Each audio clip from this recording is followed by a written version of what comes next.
sitting next to a surprise. This masked person next to me. Why don't you do an introduction to you? Hi, my name is Brian Dawes, and I'm a member of the Vorthos Cast. The Vorthos Cast.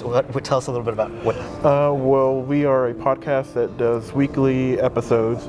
They are generally released on Monday mornings, wherever podcasts be found.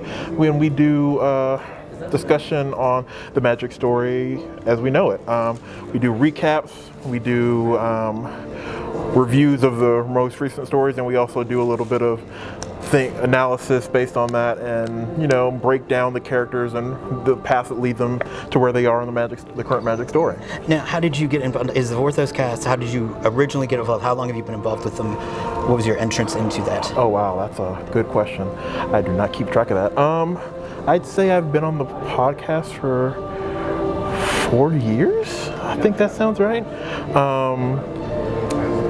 And I joined because Carrie, one of the original members of the Vorthos Cast, invited me to be on it after we met at a GP Vegas a while ago.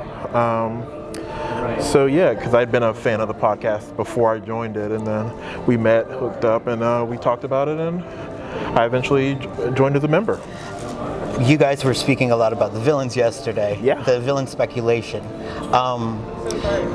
Do you have a villain that you truly? I mean, I couldn't tell if it was you're being facetious about Rakdos, or do you really love Rakdos?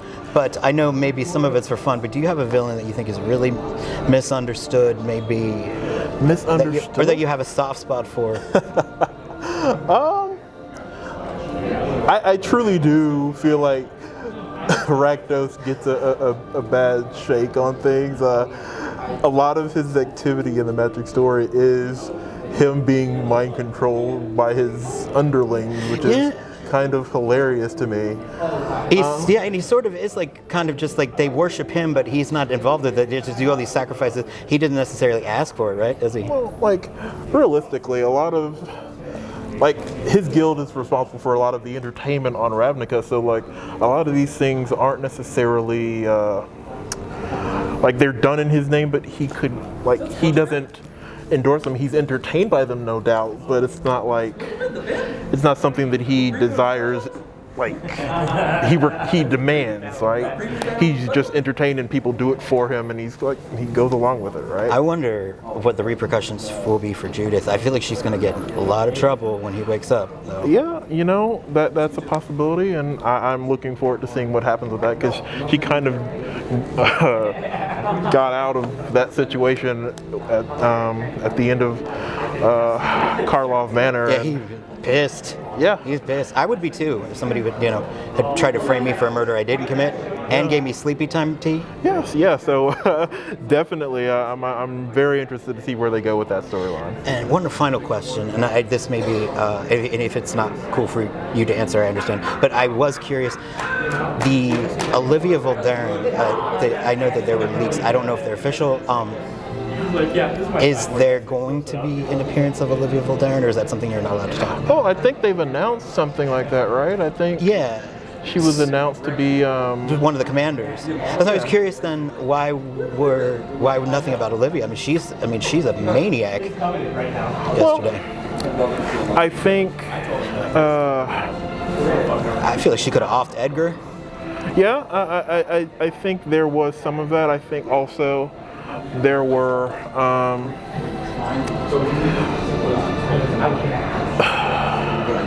as far as yesterday was concerned, I think that we just didn't choose. That wasn't one of the lines that we went down. And I'm sorry, I shouldn't be touching this. Oh no.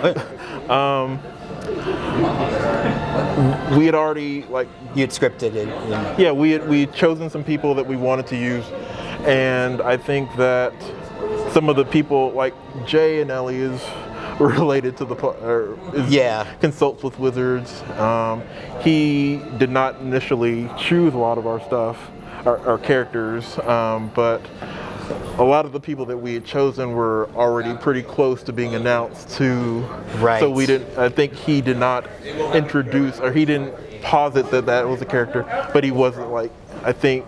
There's no Olivia cheerleader there, really, essentially, right? It's she didn't have a she didn't have support. I mean, I get she's insane. She's insane. But I'm excited to see another Mardu vampire. That's awesome. Yeah, like I'm excited for that too, because my fiance loves vampires and stuff, so she's like, oh god, Edgar was my first deck ever. I like bought it at a store. I would love to have an Edgar deck, but I'm not willing to pay $120 plus. It's insane. Yeah. I mean, when I bought the deck, I think I got it for like 150, and I was like thinking like, wow, this is a lot. And then now looking back on it, I'm like, that was not a lot. Like the card's what, close to $200 now? Yeah, it's ridiculous, and like. Yeah. I normally buy all 4 or all of the entire cycle of EDH decks. That was the one that I did not purchase all of them, and I regret it heavily. So. Yeah, that was like, I mean, I know people hate Imminence. I love it. No, I'm not a fan, generally. I know, but it's so much fun to put those 1/1 vampires out. I actually own the original Volkenbaga vampire token painting. Oh, nice. Yes, like it was on his site. It was only $2,000. Yeah.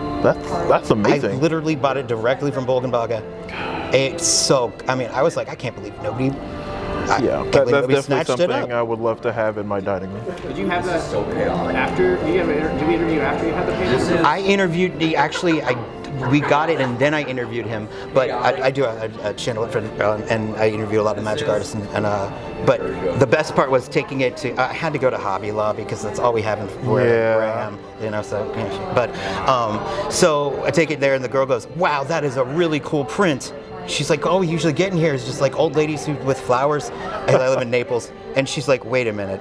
Yeah. Wait a minute. That's oil. Like, that's not a print. I was like, no. She's like, this is the coolest thing I've ever seen. It's amazing you to see like the brushwork. Do you own any magic art yourself? Unfortunately, I do not. It's one of those goals. Like, I just bought a second house with my fiance, and I'm just like, I'm looking forward to getting stuff like that now that I've like we've settled in and we're starting to decorate our gaming room and stuff. So nice. I'm just like, I want to do something like that, but he's the guy to talk. I know, like he'll we've get been you friends. Everything. Yeah, he's aware of the things that I'm looking for, but I haven't actually been in a position to actually follow through with anything until like we've got to finalize some things with the house. But once that happens, there are some pieces of art that I would love to acquire. If you could own any piece, even if it's already owned, even if you can't get your hands on it, whatever the cost may be, what would be like the dream magic painting? It's not the most. I'm a big Eladamri stan, right? Mm-hmm. And one of my favorite pieces of art is Eladamri's called the original. That's a beautiful piece. Yes, it's a beautiful piece. It's not the most technical, there's artists who've done a lot of more beautiful things, but it's just Eladamri as a character speaks to me, and his pose and expression in that piece just speaks to me. And it is beautiful. I love that piece. It's very beautiful. I love that print. That's one of the arts that I would love to get. Oh wow! But thank you so much for the interview. Not a problem. Anytime.